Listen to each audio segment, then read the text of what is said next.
Hey guys, I am here with Maia Chaka. She is the first Black female referee in the NFL. Welcome.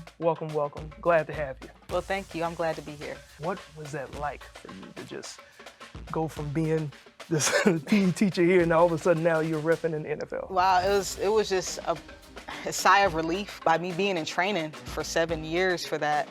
And it just seemed like the opportunity was never going to come. So I got used to just always being the bridesmaid and never the bride. And then when somebody finally proposed to me, of course I jumped at it. So that's a new way to put it. Yeah. The NFL proposed to you. Now, you know, you represent the 757 tremendously. And I mean, we're right in front of your alma mater here, Norfolk State. Behold the what? Green and gold. The green and gold. Now, I know that they're super proud of you, but you're bringing something back to the 757. So talk about your new foundation that's coming up. All right, so I have a new foundation called it's MMC. It's called Make Meaningful Change. It's also a play off my own initials, but it's pretty much youth development, but we're really focusing on education, and we want to be really hands-on with our community as a whole. And the unique thing about the 757, we have all these different cities and municipalities in one, and a lot of times some kids miss out because they're just not in a certain zone or a certain district that receives specific services. And so what we want to do is we're looking to collaborate with any small business owners that would like to host any kind of workshops, to help teach our youth these skills. And we believe that that behavior will transcend into the classroom and help them be successful that way. You were telling me that this t-shirt was created by one of your students? Yeah, absolutely. This was created by, he's a rising sophomore, I believe at First Colonial High School. His name is Jetson Morales. And, just by hanging out with him through the summer and, piggybacking and, giving him ideas and he's giving me ideas, he comes up with this cool design that I liked, and it was trendy, it's simplistic, but it really hits home as to what we represent. Right, we have another young lady on board with us. Her name is Rihanna Cooper. She has her own business, Treats by Ray. I met her, teaching with Achievable Dream, and she was 14 years old when I met her at the time, and she just had this little business where she was just dipping strawberries as a hobby. Yeah. And I was like, girl, you really could do something with this. And so I would make her make bulk orders for, the class meetings that she had there because she's her SCA president. And that's when she started really understanding she can make this into a business. So how can other kids become a part of MMC? So MMC, you can follow us on Instagram. It's Make Meaningful Change. There's dots in between each word.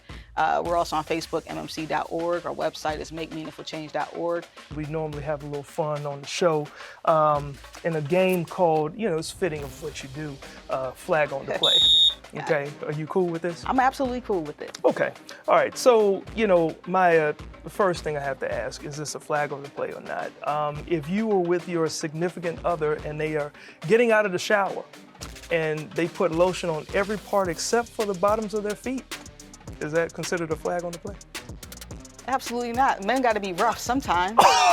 You know what? You were the first. A man has to be a man. So now it's a problem if I don't put it on my feet, though. Oh, okay. It makes sense. Now, here's another one. If someone wasn't nice to you, maybe they were a bully to you, and all of a sudden they recognize you are in this position, and the big game is coming up, and they say, hey, what's up, Maya? You remember me?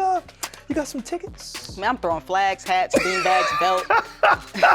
So is that a 5, 10, or 15 yard? It's definitely 15. We're going to tack it on. Tack it on. I like it. I understand that you've reffed in some of the coldest places, including Green Bay. Now, they can hold over 81,000 people. Is it more intimidating to do that or to do what you also do, which is speak around the country in front of lots of people? It's a little different because not only when you're on the field, you have the people in the stadium, but then there's also social media, and the internet's undefeated. Nobody wants to be a meme. But at the end of the day, I think it really is more intimidating when you're going across the country and you're speaking, because you want to be able to make that connection with people. It's not just about cut and dry, me enforcing rules. When I'm speaking around the country, it's about me being able to change lives. What is your ultimate goal for your MMC Foundation?